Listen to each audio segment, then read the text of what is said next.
네, 안녕하십니까 여러분. 혹시 2강에서의 자질 테스트 다들 해보셨나요? 어떻게 나오셨나요? 네, 아마도 어떤 분들은 상업과적 기질이 나왔을 수 있을 것 같고요. 어떤 분들은 아닐 수 있습니다. 하지만 이게 테스트라서 정확하진 않으니까 너무 고심하지 마시고요.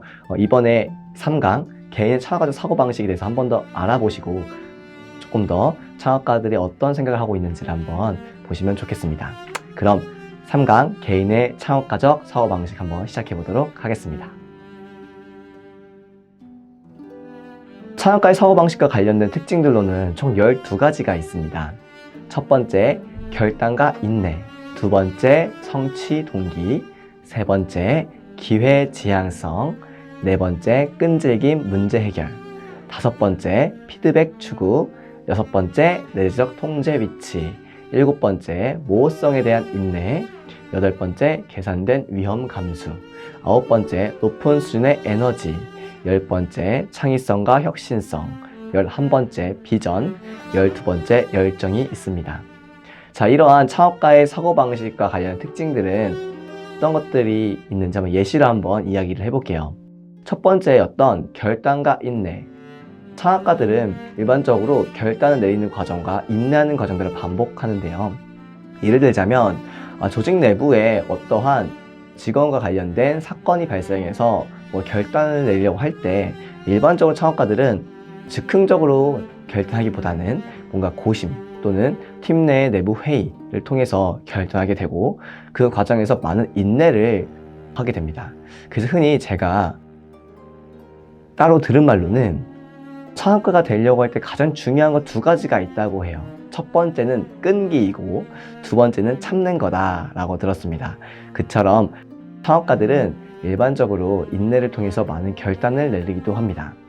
두 번째, 성취 동기가 필요합니다. 단순하게 무한적으로 동기가 생겨서 창업가들이 열정적으로 움직이는 것은 아닙니다. 어떠한 일을 행할 때, 시도할 때마다 발생되는 다양한 성취들을 동기로 삼아서 다음 일을 정하는 경우가 많은데요. 예를 들자면 어떤 캠페인을 진행하고자 했을 때 우리가 목표로 삼았던 것들을 성취할 수 있는 것을 목표로 삼는다면 그로 인해서 발생되는 동기가 있다는 거죠. 예를 들자면 그 캠페인 중에서 반려동물과 관련된 캠페인이었다 라고 했을 때 반려동물에게 무언가 도움을 주자라는 목표를 삼고 그러한 것을 준비하기 위해서 팀원들과 회의하고 그리고 그 과정에서 새로운 방식으로 뭔가 만들어내고 하는 힘든 활동들이 만들어지게 됩니다. 그렇게 만들어진 활동 과정에서 우리가 동기가 없더라면 아마도 끝까지 해내지 못했을 것 같아요. 이처럼 성취 동기는 창업가의 사고방식의 특징 중에서도 매우 중요한 특징이라고 볼 수 있습니다. 세 번째로는 기회 지향성이에요. 창업가들은 일반적으로 기회를 매우 찾고 다닙니다. 그래서 모든 공간에 기회가 있고 그리고 내 아이템이 어떤 기회를 가지면 좋겠는지를 항상 생각하는 편입니다. 그래서 기회에 대해서 뭔가 지향보다는 지향적으로 바라보는 점이고 그러다 보니까 자연스럽게 미래에 대한 계획이나 미래에 대한 생각을 많이 하게 됩니다. 네 번째로는 끈질긴 문제 해결이 있어요. 흔히 창업을 하셨던 분들에 대한 스토리를 들어보면 밤을 샌다든지 아니면 한 달 동안 고심을 했다 등 여러 가지 것들이 있습니다. 이런 것처럼 창업가 분들은 단순히 생긴 문제들을 실제로 절대로 그냥 넘기지 않고 왜 이것이 이렇게 됐으며 그것을 어떻게 해결할지에 대해서 끈질기게 알아보는 특성을 지니고 있어요. 그리고 다섯 번째는 지난 강의도 말씀드렸다시피 피드백을 매우 추구합니다. 다양한 사람들이 나의 아이템에 대해서 또 나의 아이디어에서 어떻게 생각하는지에 대해서 들어보는 것을 추구하고 그것을 가지고선 해결 방안을 삼고 보완을 해서 새로운 상품을 만들어내기도 합니다. 여섯 번째는 내재적 통제 위치라고 하는 특징이 있습니다. 이것은 내부적으로 어떤 것을 통제하는 위치가 있다는 것이죠. 일곱 번째, 모호성에 대한 인내를 가지고 있습니다. 즉, 불확실한 미래에 대해서 또는 아이디어가 매우 모호했을 때 그것을 잘 참고 견뎌내어서 좀 더 모호성이 없는 상태 또는 확실한 아이디어를 만들어내거나 확실한 과정을 기다리기도 합니다. 여덟 번째는 계산된 위험을 감수합니다. 즉 단순히 즉흥적으로 발생된 위험을 감수하는 게 아니라 미리 예상하고 예측해서 만들어낸 위험들을 미리 대비하는 것을 통해서 감수를 하게 돼요. 9번째는 높은 수준의 에너지를 가지고 있다는 겁니다. 일반적인 직장인과 다르게 매우 열정적이고 매우 파워풀한 에너지를 갖고 있는데요. 예를 들자면 대표들끼리 뭔가 일을 처리할 때 한치의 쉼도 없이 또는 밥을 먹지 않고 하는 것들이라든지 또는 다양한 유사한 대표님들과 만났을 때 어떠한 아이디어를 실현하기 위해서 시간을 구애받지 않고 활동하는지 이런 것처럼 높은 수준의 에너지를 가지고 있고요. 10번째는 창의성과 혁신성이 있다는 겁니다.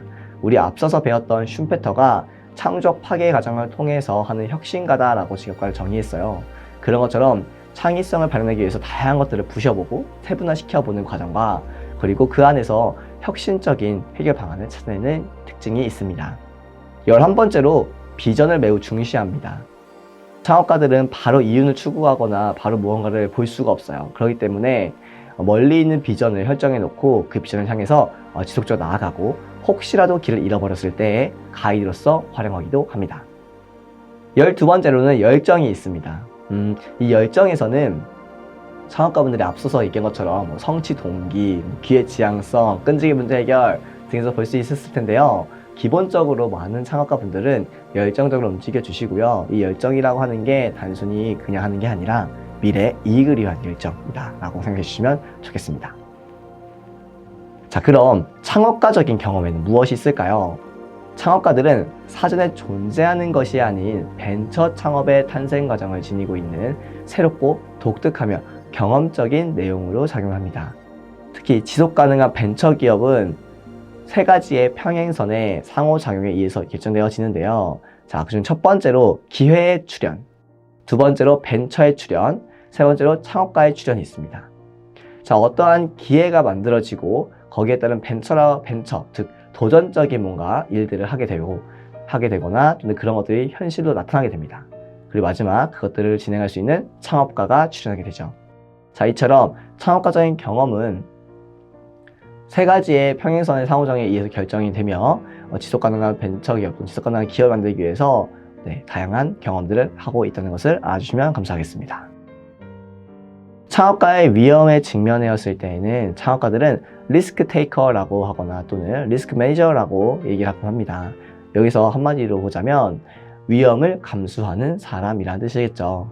기술 또는 서비스의 혁신을 주도하는 벤처 창업은 반드시 불확실성을 마주하게 되어 수많은 리스크들을 만들어내는데요. 이때마다 벤처기업가 또는 창업가분들은 자신들의 책임을 지고 이 문제를 해결하려고 노력합니다. 또는 마주하고 있는 수많은 리스크들을 극복하는 과정에서 회사의 성장과 그리고 목표가 달성될 것이라고 믿고 있습니다. 그렇기 때문에 이에 따라서는 4가지 정도의 위험 영역에서 활동을 하고 있는데요. 첫 번째는 재무적 위험입니다. 우리가 흔히 창업을 할 때 돈이 매우 중요하잖아요. 그래서 자금 조달에 관련된 정부 사업을 받기도 하고 또는 은행에서 융자 또는 대출을 받기도 합니다. 자, 그런데 사업이라고 하는 게 항상 순탄하게 수익을 버는 일만 있는 것은 아니에요. 불안정하다 하고 불확실하다 보니까 우리가 재무 상황이 위험해졌을 때 어떻게 대처해야 되는지 모를 때가 있거든요. 자, 그럴 때를 대비해서 우리는 항상 재무적인 위험에 대비할 수 있는 창업가가 되어야 한다는 것입니다.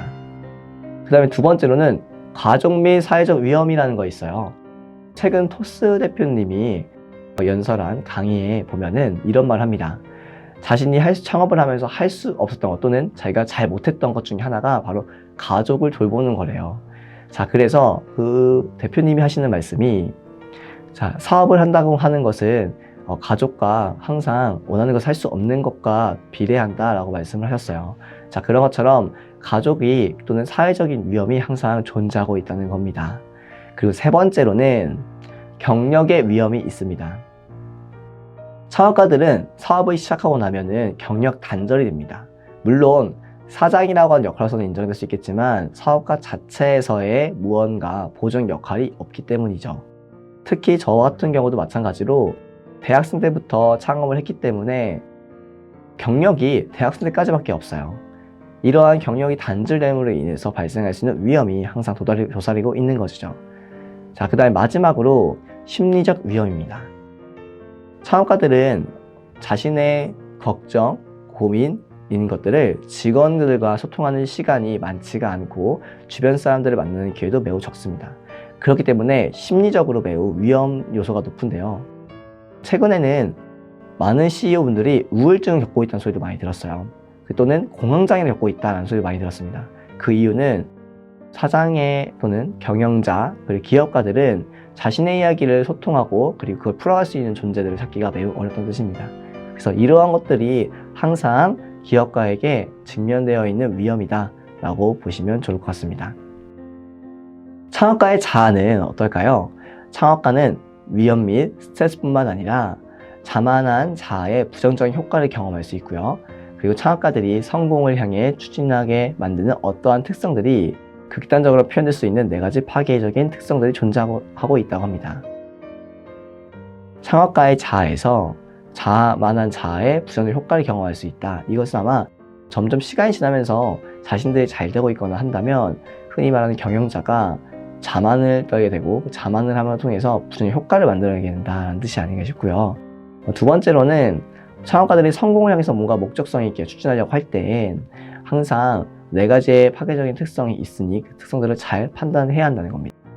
자, 그럼 창업가의 파괴 자아에는 어떤 것들이 있을까요? 강압적인 통제 욕구, 그리고 불신적 상태, 그 다음에 성공에 대한 과도한 욕구, 그리고 4번째 비현실적인 낙관주의가 있습니다. 창업가의 파괴 자아에는 4가지의 종류가 있습니다. 첫 번째는 강압적인 통제 욕구, 두 번째는 불신적 상태, 세 번째는 성공에 대한 과도한 욕구, 4번째는 비현실적인 낙관주의가 있습니다. 먼저 강압적인 통제 욕구라고 하는 것은 스스로가 자신한테 강압적으로 통제를 하는 건데요. 예를 들자면 대표니까 새벽 3시에 무조건 일어나서 일을 해야 된다 라든지 또는 대표니까 어떠한 상태라도 건강을 잘 관리해야 된다 등 강압적으로 스스로를 통제하려고 하는 욕구가 있고요. 그 다음에 두 번째로 불신적 상태가 있습니다.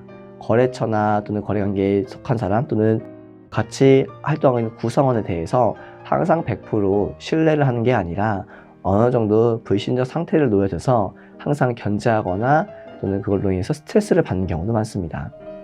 세 번째로 성공에 대한 과도한 욕구를 가지고 있어요. 예를 들자면 무조건 성공을 해야 한다든지 그리고 어떠한 상황에서든지 뭔가 1등을 해야 한다든지 하는 과도한 욕구를 가지고 있습니다. 자, 그렇기 때문에 조직들이 많이 힘들어하거나 또는 개인 스스로도 이런 문제점들을 안고 있습니다. 그다음에 4번째로는 비현실적인 낙관주의를 가지고 있어요. 이건 흔히 이렇게들 얘기할 수 있거든요. 근거 없이 자신감만 있네 라는 것들이 있을 수 있어요. 이것은 대표자가 스스로 경험해보지 않았는데도 불구하고 본인이 낙관적으로 그건 우리도 할 수 있어 라고 하는 경우입니다. 물론 이 경우는 혼자였을 때에는 크게 상관이 없어요. 하지만 직원들이 생겼을 때에는 조금 다릅니다. 직원이 생겼을 때에는 비현실적인 낙관주의는 오히려 구성원들에 대한 어떤 의사결정 과정을 방해하고 그리고 업무적 효율성을 떨어뜨리는 효과가 있기 때문에 이런 창업가의 파괴적 자아는 스스로가 잘 고쳐나갈 수 있으면 좋을 것 같습니다. 다음으로는 창업가의 윤리적 딜레마입니다. 윤리적 딜레마의 근원을 조금 이야기해 드릴게요. 비즈니스 기업들은 조직 내 종업원들을 비롯하여 외부의 주주, 채권자, 고객, 협력업체, 정부, 사적인 이해집단과 같은 많은 이해관계자들로부터 나타납니다. 사회가 극단적인 변화를 겪고 있는 가치관, 관습, 사회적 규범들이 지난 수십 년 사이에 급격히 변천을 겪었는데요. 이런 것들을 통해서 창업가 또한 본인들이 하는 활동에 대해서 유적인 딜레마를 갖게 돼요. 예를 들자면 사업적으로 수익 모델을 형성하는 과정에서 비윤리적인 활동이 꼭 필요하다든지 또는 이면에 드러나 있는 창업적인 과정도 있지만 저희가 잘 모르는 아래쪽, 수면 아래에 있는 창업가들이 겪는 고충들도 있기 때문에 항상 창업가들은 양쪽 사이에서에 대한 고민들을 많이 하는데요. 자, 이런 것들 중에서 윤리적으로 딜레마가 있는 경우도 상당수 있습니다. 특히 수익을 얻기 위해서 예를 들자면 소비자에게 A라고 하는 가치를 전달해 주어야 하는데 그 A라는 가치를 준비하거나 전달할 때 A가 아닌 억지로 B에 대한 가치를 전달을 해서 A를 더 판매를 높인다든지 하는 여러 가지의 수익 모델이나 또는 운영 방식에 따라서 윤리적인 딜레마가 형성되어집니다. 이런 윤리적 딜레마에는 이런 것들이 있습니다. 예를 들자면 1번 조직 내 외부 이해관계자들의 압력, 2번 가치관, 간섭, 사회적 규범의 변화, 3번 윤리적 합리화하는 합법적 행위가 관리자들이 미심쩍은 행위를 정당화하는 데 사용되거나, 네 번째, 관리자들이 믿고 사용하는 합리화, 다섯 번째, 행동이 정말로 불법적이거나 부도덕하지 않는 경우, 여섯 번째, 행동이 개인이나 회사의 최대의 관심사인 경우, 일곱 번째, 행동이 결코 적발되지 않을 것인 걸 아는 것, 여덟 번째, 행동이 회사에 도움이 되므로 회사가 그것을 용인하는 것, 아홉 번째, 의사결정 과정이 복잡한 것. 자, 이런 것들이 어떻게 보면 창업가의 윤리적 딜레마라고 볼 수 있고요. 몇 가지 한번 내용을 보자면, 조직의 내외부 이해관계자들 압력, 이런 것들이 있습니다. 어떤 창업을 할 때에는 용역의 단계나 또는 용역이나 또는 거래, 용역에 대한 거래 또는 계약 이런 것들이 있고요. 또는 소비자에게 물품을 판매하거나 하는 경우도 있는데, 이 중에서 정부나 또는 기관과의 뭔가 창업을 할 때에는 항상 창업가가 직접적으로 생각한 내용들보다는 조직에서 갖고 있는 다양한 의견들을 듣고 그걸 통해서 무조건 실현시켜야 하는 경우가 있기 때문에 창업가 자체가 원하는 것보다는 기관의 자체에서 들어오는 이야기들로 꾸려지는 경우가 있습니다. 이와 같은 것들이 어떻게 보면 이해관계자들의 압력이라고 볼 수가 있겠고요. 그 다음은 가치관, 간섭, 사회적 규범의 변화를 본다면, 사회에서 다양한 동물에 대해서 이 동물은 나쁜 동물이다 라고 하는 규범의 변화가 생긴다 했을 때, 창업가들의 입장에서 봤을 때에는 기존과 다른 환경에서 또는 기존과 다른 윤리적인 부분이 생기기 때문에 이 부분에 대해서 어떻게 하면 잘 처리할 수 있을까, 어떻게 하면 소비자에게 부정적으로 인식되지 않을 수 있을까라는 것을 고민하게 됩니다. 이런 것들도 그 규범을 지켜야 되는지 아니면 지키지 말아야 되는지 라고 하는 딜레마가 오게 되는 것 같아요. 자, 이처럼 창업가는 다양한 윤리적 딜레마를 안고선 창업을 하게 되고, 그 창업을 하는 도중에 아까 처음에 나왔던 것처럼 많은 인내가 필요하게 됩니다. 이런 창업가의 윤리적 책임으로는 총 3가지가 있어요. 첫 번째는 윤리적 의식을 갖는 거예요. 이는 창업가의 책무로서 비전이 윤리적인 기업을 만듭니다. 그래서 모든 회사에는 다양한 비전들이 있고 그 비전들 안에는 윤리의식이 꼭 들어가 있습니다. 자, 윤리적 의사결정 과정에서 행동과 행동에 대한 기초를 설정하는 것이 핵심인데, 창업가들의 사고에서 대부분 나오게 됩니다. 자, 그래서 뭔가 규범이나 이런 법적으로 정해져 있는 게 아니라 창업가 스스로가 만들어낸 윤리적 의식인 것이죠. 그 다음에 두 번째로는 윤리적 과정과 구조입니다. 윤리적 과정과 구조적인 절차, 지위에 대해서 행동 강령 또는 진술에 대한 모호성을 피하기 위해 고안된 것으로 공개된 윤리적 목표를 설정하고 그에 따른 좋은 어떤 구조 또는 관행을 만들어내는 것입니다. 그 다음에 마지막 3번째로는 창업가의 윤리적 목표들을 벤처 기업의 경제적 목표들과 결합할 수 있는 단계를 만들어내는 거예요. 윤리적 의무를 제도하기 위해 경영상 끊임없는 절차에 대한 검토와 평가, 그리고 피드백이 필수이고요. 이런 제도화할 때에는 내부적으로 구성원들과 많은 회의를 해서 윤리적인 것들을 정해야 되는 것이 맞을 것 같습니다. 그 다음에 창업가의 동기부여입니다. 창업가들은 기본적으로 업무를 수행할 때 목표도 매우 중요하지만 이걸 왜 하는지도 매우 중요해요. 그래서 여기서 왜가 아마 동기부여일 것 같은데요. 동기부여는 새로운 조직의 설립에서 중요한 역할을 하고요. 특히나 새로운 벤처를 설립하는 것이 목표뿐만 아니라 다른 벤처들을 유지하기 위한 것들로서의 방법으로 쓰이기도 합니다. 그렇기 때문에 창업가의 동기 또는 동기부여가 매우 직접적이라고 볼 수 있죠. 다음으로 창업가의 동기는 창업을 하는 데 있어서 창업의 자체의 성공 여부뿐만 아니라 창업 이후에 창업기업이 가지는 특성이나 성공에도 영향을 매우 미치는 중요한 요인이라고 볼 수 있습니다. 자, 이런 창업가의 동기부여 요소에는 총 5가지가 있습니다. 첫 번째, 개인적인 특성. 두 번째, 사업의 환경. 세 번째, 실현 가능성이 있는 아이디어의 존재. 네 번째, 개인적 목표 설정. 다섯 번째, 개인적 환경이 있습니다. 먼저 개인적인 특성을 조금 봐볼게요. 개인적 특성으로는 어떤 것들이 있을까요? 동기부여 요소에.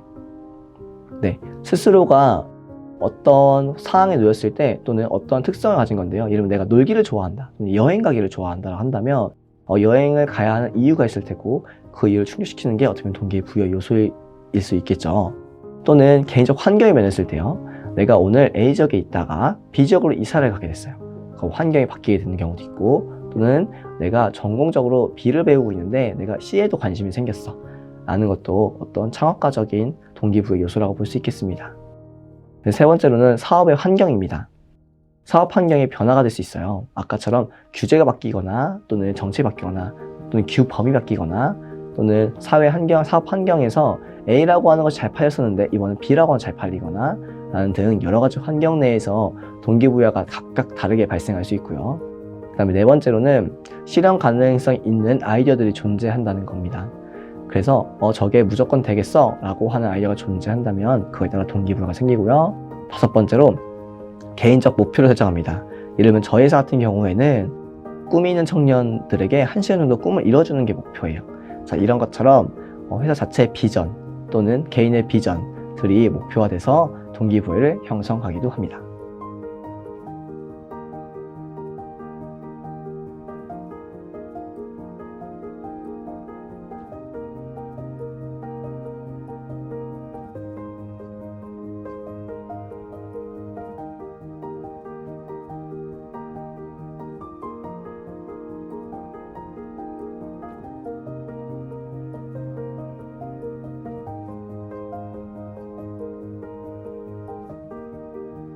다음으로는 창업 동기에 영향을 미친 세 가지 요인을 한번 알아보려고 해요.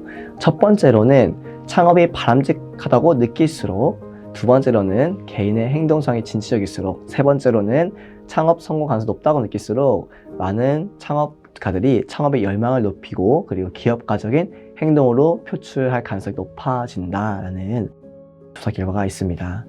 이것을 조금 저의 이야기를 조금 바꾸자면 제가 하는 일들이 뭔가 바람직이다고 느낀다라고 한다는 건 어떤 소비자나 고객들에게 내가 원하는 가치를 잘 전달할 수 있다. 거기에 어떠한 과장이나 어떠한 또는 소스를 더하지 않고 그분들에게 전달할 수 있다라고 하는 것이 아마 바람직하다고 느낄 수 있을 것 같고요. 두 번째로 개인적 행동 성향이 진취적이다라고 하는 건 개인 성향이 흔히 말하는 열정적이고 능동적이고 주도적일수록, 행동성이 그럴수록 우리가 창업에 대해서 동기가 강하다는 거.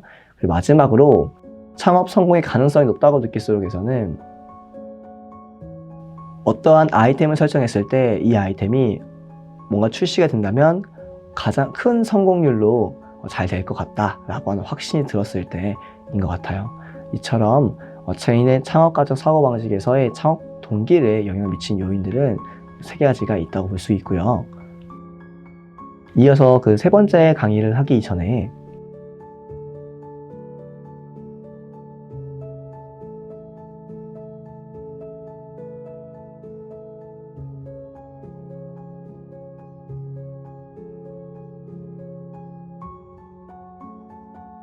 개인의 창업적 사고방식에서 창업 동기에 영향을 미친 세 가지 요인으로는 방금 말씀드린 것처럼 이렇게 세 가지가 있을 것 같습니다. 이렇게 한번 세 번째 강의를 한번 쭉 돌아보았는데요. 자, 세 번째 강의를 한번 정리해 보도록 할게요. 우리가 처음에 앞장에서 보시면 첫 번째로 창업가의 어떤 사고방식 특징들이 있는지 한번 알아와 보았고요. 이 특징들로는 첫 번째인 결단과 인내부터 12번째인 열정까지 특징이 있다. 즉, 우리가 창업가처럼 생각을 하려면 다음과 같은 특성들 중에서 대부분의 많은 것들이 가지고 있으면 좋다고 볼 수 있겠습니다. 자, 그리고 우리가 창업가적인 경험도 한번 알아보았어요. 창업가적인 경험은 어떤 경험이냐라고 했을 때 기회들을 잘 파악하고 벤처에 출연을 시키고 그리고 그 안에서 창업가 어떻게 발생되어지는지를 잘 알아보는 것, 이게 매우 중요하고, 이에 따라서 창업가에게는 다양한 위험들이 직면되어져 있는데 특히 창업가들은 위험을 감수하는 사람이다 보니 다양한 재무적 위험, 그리고 가족 및 사회적 위험, 그리고 경력에 대한 위험, 그리고 심리적인 위험, 이런 것들이 항상 존재한다 라는 것을 잊지 않았으면 좋겠고요. 창업가들에게는 자아가 있는데 자아 중에서도 파괴적인 자아는 강압적인 통제 욕구를 가지고, 그리고 불신적인 상태, 성공에 대한 과도한 요구, 비현실적인 낙관주의를 가지고선 우리가 파괴적 자아를 형성한다라는 것 잊지 마시고요. 윤리적인 딜레마에서도 창업을 하시는 분들은 총 9가지 사유를 가지고선 우리 윤리적인 딜레마를 가지고 있다.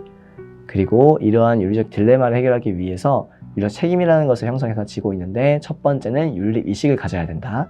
두 번째는 윤리적 과정과 구조를 만들어내야 된다. 세 번째는 이런 것들을 제도화시켜야 된다 라는 것들이 있었습니다. 그리고 마지막으로 창업가에게 제일 중요한 동기부여는 개인적인 특성, 그리고 사업 환경, 실현 가능성 있는 아이디어의 존재, 그리고 개인적 목표 설정, 마지막으로 개인적 환경이라고 하는 필수적인 요소가 꼭 있어야 한다는 것을 안내해 드리고, 그리고 이러한 동기에는 창업에 대한 창업에 대해서 내가 하는 일이 엄청 바람직하다고 느낄수록, 그리고 내가 갖고 있는 성격이 매우 진취적일수록, 그리고 내가 하려고 하는 일이 매우 성공수 높을수록 매우 동기가 강해진다고 하네요. 그런 것처럼 여러분들께서도 창업을 하기 전에 다양한 창업에 대한 동기들을 곰곰이 생각해 보신 다음에 도전하시면 좋겠습니다. 오늘 3강은 여기서 마치도록 하고요. 이어서 4강에서 뵙도록 하겠습니다. 감사합니다.